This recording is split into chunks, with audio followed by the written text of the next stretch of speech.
안녕하십니까? 몸과 마음의 건강을 되찾아주는 힐링하우스 히아신스가 여러분과 함께합니다. 신체가 혁명의 근본이니라. 고등학교 때부터 외제에서 공부하던 저한테 아버지가 늘상 입버릇처럼 들려주던 말씀이었습니다. 아버지는 사랑한다는 말을 한 번도 해본 적이 없었지만 바다처럼 깊은 그 사랑을 이 한마디에 담으셨던 것 같습니다. 나이 40 넘어 건강을 잃고 나서야 아버지의 깊은 뜻을 알게 된 철부지 딸이 오늘따라 유난히도 아빠 생각이 나네요. 건강에 관한 책을 집어들고 읽으면서 아버지의 깊은 사랑을 다시 한번 되새겨봅니다. 11월 선정도서는 김세현 선생님의 5%는 의사가 고치고 95%는 내 몸이 고친다 입니다. 허리둘레 34인치를 넘기지 마라. 우리에게 과연 보릿고개라는 단어가 존재했었나 싶게 현대에는 영양과잉 상태에 있다. 명절이 아니면 구경조차 어려웠던 고기는 마음만 먹으면 몇 끼니 상에 올릴 수 있게 되었다.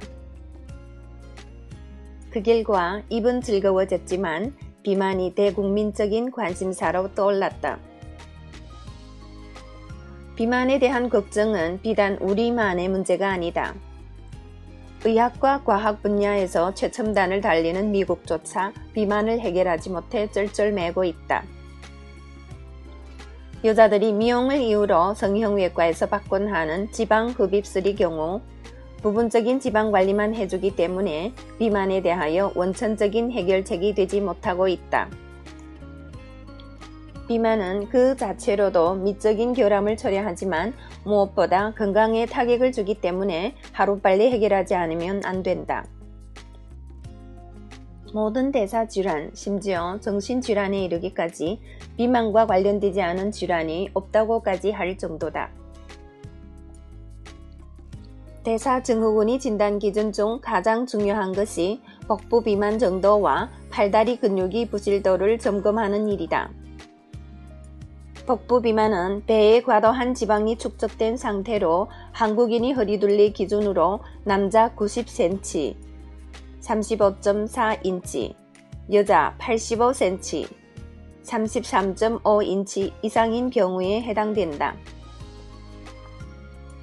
체지방은 분포 부위에 따라 피하지방과 내장지방으로 나눌 수 있는데 특히 내장지방, 체내 장기를 둘러싸고 있는 체각 내에 축적되는 지방, 이것이 축적이 심할 경우 대사질환 검사를 실시해야 한다. 내장지방이 축적되는 요인을 꼽자면 가장 주된 것이 과식이다. 과식으로 인해 소화효소가 과도하게 낭비되면 그 영향이 대사계로 전이되어 혈관에 지방세포가 쌓이게 된다. 좌식 생활에 젖어있는 현대인의 경우 복부 위주로 지방이 축적된다. 복부 지방은 횡격막의 길이를 과다하게 키우게 되는데 수면 시 폐의 움직임을 방해하는 요인이 된다. 이로 인해 코골이 증상이 나타나기도 하고 심할 경우에는 무호흡증을 유발한다. 무엇보다 복부 비만이 유발하는 가장 위험한 질환은 당뇨이다. 당뇨는 기본적으로 대사질환이기 때문에 고혈압, 심근경색과 함께 오는 경우가 많다. 당뇨로 인해 피가 걸쭉해지면서 혈압이 상승하게 되면 대사계에 지속적으로 스트레스가 가해진다. 가장 먼저 손상을 입는 것이 혈관이다. 심장에서 먼쪽, 굵기가 가는 곳부터 막히는 것이다. 인체의 항상성 작용은 손상된 혈관을 복구시키기 위해 무리하게 혈관 수축 운동을 진행해야 하는데 이 과정에서 동맥경화증이 일어나게 되며 뇌졸중, 심근경색으로 이어지는 것이다. 복부 비만을 없애기 위해서는 무엇보다 열량의 섭취를 줄여야 한다. 남아도는 지방이 없게끔 적당히 먹는 것이다. 식사 내용에 따라 다르겠지만 위장의 3분의 2만 차도록 먹는 것이 좋다. 모자란 듯 할 때 숟가락을 놓는 결단이 필요하다. 더 좋은 것은 단식을 통해 소화기에 휴식을 주는 일이다. 야식을 하는 날이면 유독 꿈자리가 사나운데 이는 자는 동안 소화기가 작동하기 때문이다. 잠잘 때뿐 아니라 평소에도 단식, 절식을 실천해야 한다. 인체의 재생 시스템은 우리가 잠자는 동안뿐만 아니라 소화기가 쉬는 동안 가동된다. 건강이 안 좋은 사람은 하루 8시간 쉬게 해주는 것으로는 부족하므로 고의적인 단식을 통해 강제적인 휴식을 주어야 한다. 이때 막무가내식 물단식은 체액을 산성화시켜 뼛속이 칼슘을 빼앗게 되므로 피해야 한다. 물단식은 지방을 빼지 못한 상태에서 근육만 약화시키며 요요 현상이라는 부작용을 동반한다. 물단식은 절대 하면 안 되는 단식이다. 복부 지방을 없애려면 굶기는 굶되 효소와 생리 활성 물질이 혼합된 복합 활성 효소를 보충하면서 굶어야 한다. 효소식을 하게 되면 식사를 끊었음에도 활력과 면역력을 동시에 챙길 수 있다. 약으로 고치는 질병이 있고 내 몸이 고치도록 놔두어야 하는 질환이 있다고 할 때 효소식은 몸이 스스로를 고칠 수 있도록 돕는 일이다. 이런 원리를 이용하여 전통적인 한의과 치료에 인체 정화 프로그램을 접목시켜 비만 치료를 하는 한의원이 늘고 있다. 나 역시 이술이 뛰어난 한의사분들과 연계하여 이에 대한 연구를 지속하고 있으며 복합 활성 효소를 궤도 안에 끌어들이기 위해 머리를 맞대고 고민하고 있다. 흔히 복부 비만을 줄인답시고 윗몸 일으키기 같은 근력 운동을 많이 하는데 근력 운동은 치유보다는 예방 차원에서 보다 더 큰 효과를 발휘한다. 윗몸 일으키기 같은 운동은 건강할 때 틈틈이 해두는 것이 좋다. 미리미리 배에 근육을 붙여두면 지방이 낄 틈이 없다. 특히 단번에 살을 빼겠다는 의욕에 불타서 과도한 운동을 하는 것을 조심해야 한다. 공기 좋은 숲길을 산책하되 하루 1시간 정도가 적당하다. 힘들어 죽을 것 같은데도 참고 운동하는 것은 말 그대로 힘들어 몸을 죽이는 일이다.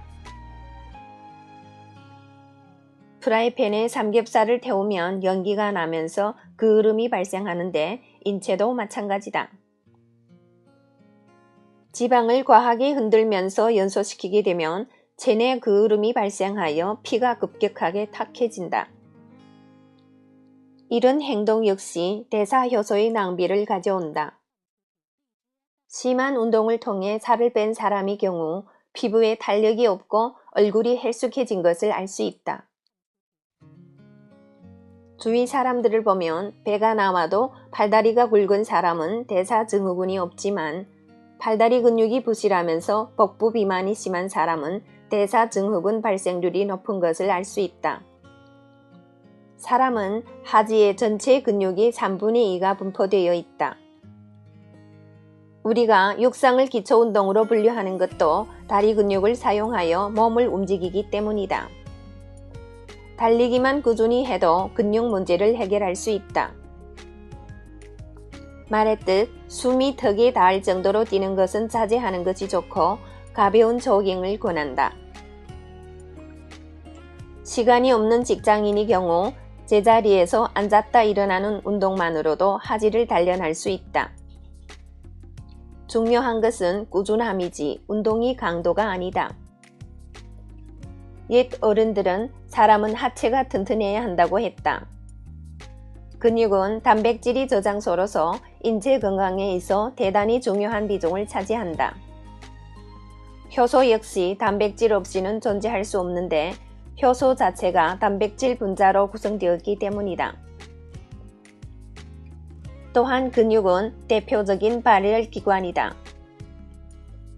근육이 있는 곳에는 반드시 열도 있다. 근육이 발달한 사람의 경우 체온이 높아 질병에 대하여 면역력이 강한 것을 알 수 있다. 팁. 자주 먹는 것이 건강에 좋을까? 위장에 부담을 주지 않기 위해 조금씩 여러 번에 나눠 음식을 섭취해야 한다고 주장하는 사람들이 있다. 심지어 하루 5번에 걸쳐 식사를 하기까지 한다. 위장 절제를 한 경우가 아니라면 이런 방법은 위의 부담을 줄이기는커녕 위의 부담을 증폭시키는 행위라고 할 것이다. 장이 음식물을 소화시키기 위해서는 일정한 시간이 필요하다. 먼저 들어온 음식이 다 소화되고 나면 인체는 배고픔을 느끼게 되는데 이때 간과 췌장은 다음에 들어올 음식에 대하여 소화액을 만들게 된다. 즉, 배고픔은 소화액을 만들기 위한 준비인 것이다. 하지만 이런 준비를 할 사이도 없이 수시로 음식물이 들어오게 되면 간과 췌장은 급하게 소화액을 만들어야 하고 이런 일이 반복되면 소화계가 교란되어 신트림이 나고 위통이 생긴다.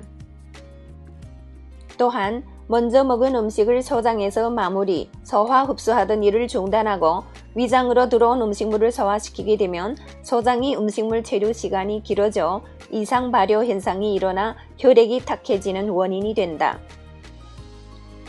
간식을 하고 나면 다음 식사 시간이 되어도 식욕을 못 느끼고 속이 더부룩한 것을 경험했을 것이다.